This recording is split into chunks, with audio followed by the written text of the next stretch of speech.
So hi, this is Mary Curick with Frontrunners Innovate magazine, and this edition of the magazine we're focusing on cybersecurity, patient data protection, and all kinds of privacy issues that relate to so many of us being online during the pandemic. And I think that as we move forward, there probably will be more of that. We've become used to being very sort of virtual in the work that we do and the play that we do. So I want to welcome a special guest, Jesús Medel, and Jesús is headquartered out of Mexico, but he has more than 30 years of experience in IT business consulting, and he specializes in disruptive technology solutions for organizations and cybersecurity. He has been working in innovation, sales, and architecture departments relating to emerging technologies like smart cities, IoT, space consulting, which means AR, VR, all of those R's that we come up with, 3D and 4D printing, which I didn't know there was a 4D printing, so thank you for that one. AI, blockchain, cloud solutions, and analytics. Basically, just about anything you can do on a computer, Jesús knows something about. So he is also a speaker and a writer. So we welcome Jesús. And I have to start this by a little funny, in that when I was getting the reminder for our call today, it said Jesús and Mary, and the little thing that goes over your U wasn't there, and so it sounded like Jesus and Mary. So I'm like, what a wonderfully, what a wonderfully, interesting way to start out this day. So, Jesús, I'm going to start out with this new reality that we have here. What are the big cybersecurity concerns or issues that you're coming up with, or that you see when you're working with your clients? Mary, thank you very much for this great introduction. Thank you very much for inviting me to this conversation. And what is required to implement a new technology or a new business technology infrastructure? Normally, there are some important required tests that has to be done as best practices to obtain good results, like good planning, exhaustive testing, complete integration with current tools, and so on.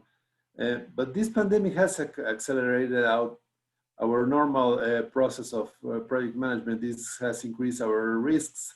Pandemic has demonstrated us that we are not prepared at all for a full digital world everywhere.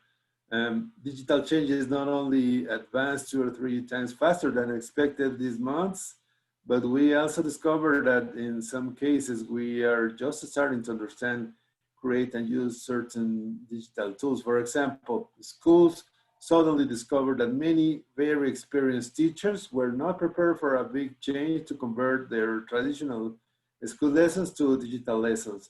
They had to learn about new technology, to rebuild their teaching support material, to rethink new ways to attract students' attention, new ways to do exams, new approaches on how to evaluate students and be evaluated by schools and so on. So all that happened in some weeks, and that's has a big security risks for them, but also for organizations, for government and private organization. And a big impact occurred when they realized that their employees had to go to their homes, so they had to increase their home internet bandwidth, create new offices at home, and so on. So they had to reorganize not only their work and results, but the whole company procedures also in some weeks. So there are several new cybersecurity risks on this kind of changes that had to be evaluated quickly, Mary. Yeah, I agree. I was just thinking as you were talking about all these corporations who had people move to home offices and people utilizing their own Wi-Fi, their own internet connections that might not be as secure as ones that would be in their headquarters in their corporate offices somewhere. So yeah, I didn't think about that. That's good. So with all this in mind, though, there are other elements I'm sure that we need to consider. Will you share a little bit about that? Yes, even that remote work is not really new. What is new is the amount of people that go to work remotely or is working remotely, and the type of intersections and organization has changes that has to be made, and this represents big challenges. And suddenly our centralized companies have become decentralized organizations in a matter of weeks, where the number of nodes increased dramatically.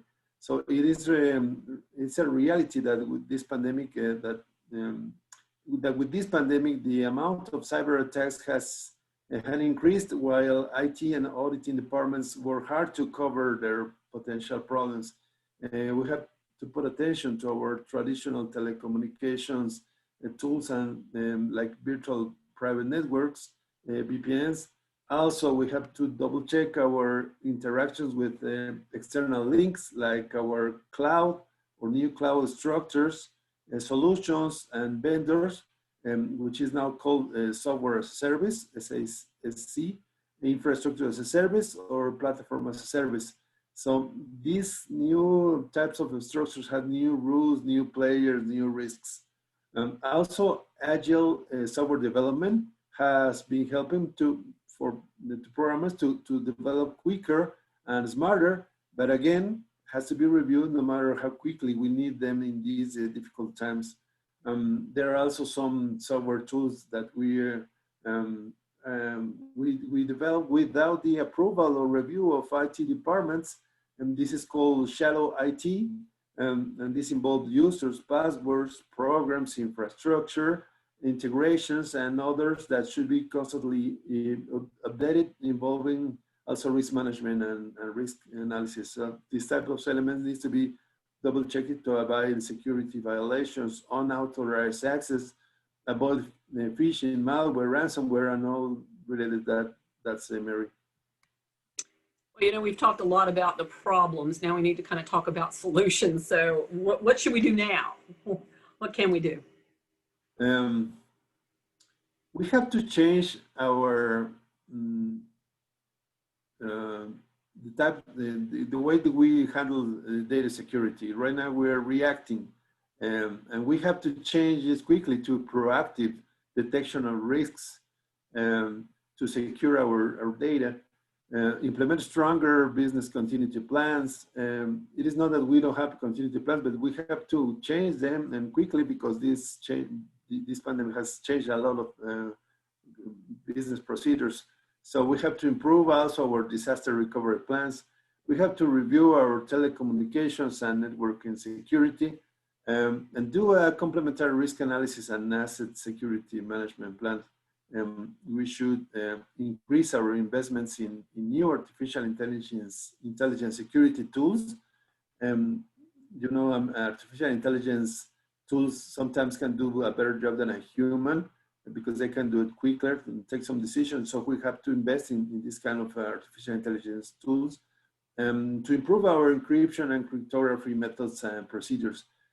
We need to train our employees to detect malware, to adopt security measures, and to do constantly backups, because if we lose information, it's very important to have backups of all what we have. So what is interesting is that suddenly some computers that has been living in employees' homes right now are our business problems. So we have to look at them too, Mary. So you're saying too that because people are working at home, then some of the data that might be sensitive inside of a corporate setting is actually living on the hard drives of some employees, because without thinking might have saved it to their own home computers and whatnot. So correct. Yeah, it presents new challenges, doesn't it? New challenges. So how can a professional, how can somebody be certified in cybersecurity related topics? There are two main entities that has IDT auditing certifications. They're closely related with cybersecurity. One is named ISACA, which has a certification named CISA, which is Certified Information System Auditor. There's also another one, which is ISC squared, and this certification is named CISSP, Certified Information System Security Professional. And those are the main certifications for security related with business certifications. And now there's another one specialized on cybersecurity, which is called the Cybersecurity Certification cybersecurity practitioner certification. And it is the only comprehensive performance certification testing abilities to perform globally validated cybersecurity skills, like identify, protect, detect, response, and recover, which are derived from the NIST cybersecurity framework. I think that's a major certifications that can be taken in this kind of matters. Mary. So if we wanted to learn more, study more, are there some resources that you can give us that might be available to us online that we can find? Yes, the offer of studies have been increasing. Besides the studies that regarding these two entities to be certified, every country has special places where you could study. Now there are graduate programs like Masters in Cybersecurity or similar, and some of them are in North America and Europe and Asia. For the US, there's an education and training catalog called the NICCS, where cybersecurity professionals can find over 5,000 cybersecurity related courses. But every country has their own approach to that, and the number of professionals related with cybersecurity is not good enough for actual needs and future needs also. You know, I know there's bound to be like professional associations by now, whether that be state by state or country by country, where people who are involved in this space can, network and learn more, because I feel like this is such a growing field, especially right now, that there needs to be. I was talking with somebody within the GDPR space not long ago, and one of the things that they said is that now they're seeing corporations from the UK and the US starting to populate within their staffs, with their C-suites, an officer, not just a compliance officer, but somebody who's trained in the privacy data and that sort of thing. And I know there's a little bit of differential between what the cybersecurity is and what, say, data protection and that kind of thing, but I feel like the two marry up somewhere. So the first question that I would ask you is, can you define the differences between cybersecurity as a general thing and maybe data privacy and that kind of data protection? And where do they merge? I know that's not something we really talked about beforehand, but I thought maybe you'd be a good person to ask. Data privacy is a matter of cybersecurity. It's one of the things that you have to cover when you create a strategy for cybersecurity. There are a lot of things to cover, physical and logical and software programs. So data is one of the things that you have to cover in a cybersecurity plan. Of course, they are related and they merge, as you said, but the main topic is to have a global strategy for your organization to cover people, to cover assets and data. Yeah.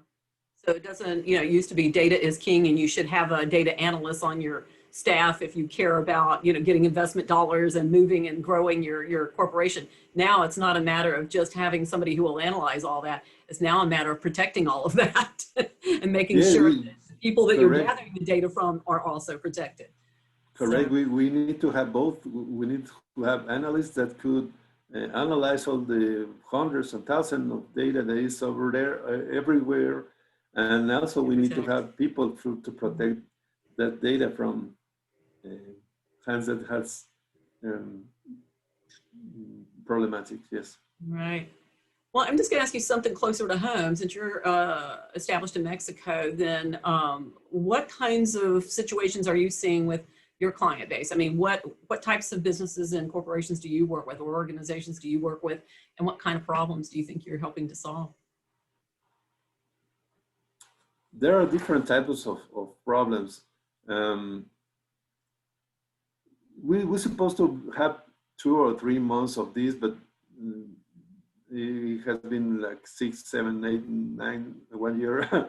So one of the main problems that I am seeing on our customers is that the telecommunication strategy is changing. Some of the business has investments in telecommunications in their buildings, and now realize that they have to make investments also in homes, which is something that they didn't have thinking, and is not under the budget. The budget.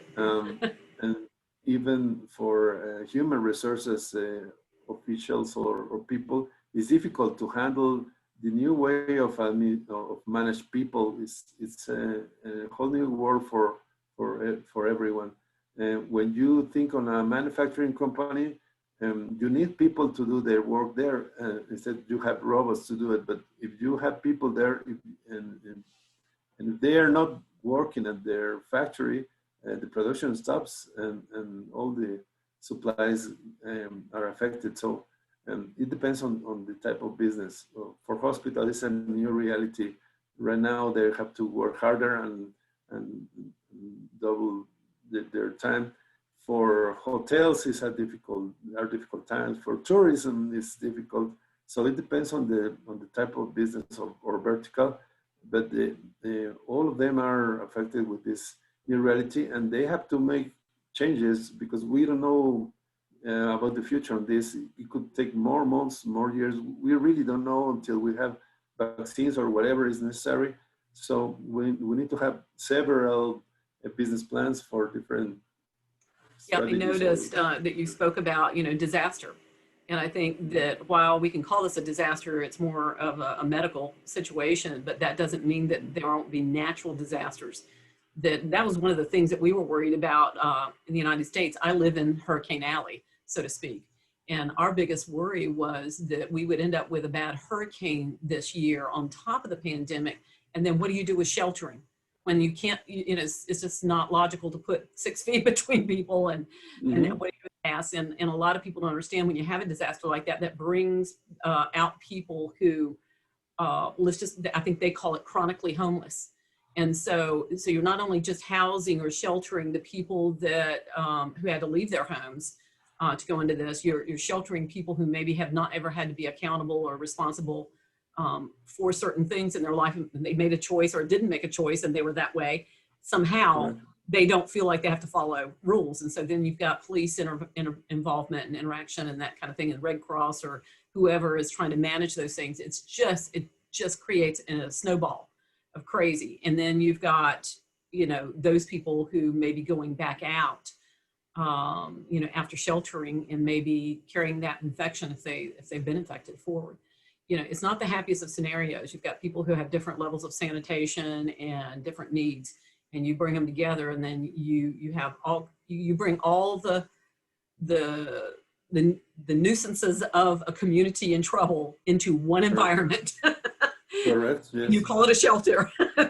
And then you pray you don't get bed bugs, and you pray that you don't, have somebody hitting somebody over the head with a bottle because they're tense and they're angry. And then you've got people who left their meds and didn't bring their psychological, narcotics or whatever with them, and correct. Everything. So all in one big ball. So, it just advances everything at that point. So, we just hope and pray we don't have to go through anything like that again as we move forward. But natural disasters and emergency management, I think, needs to have some solutions, and that incorporates the cybersecurity and everything into it, because you're going to more and more, you're going to have that kind of data into a computer, people's names, their medical conditions, their, if we had to call the cops on them because, investments, everything is right there. So, God bless you and all the work that you do. Thank you. So thank you so much for Mary. talking with me today, Jesus. And we'll probably be checking back in with you as we move forward and seeing what else we need to know about this important topic. So thank you very much. Thank you very much, Mary. Bye-bye.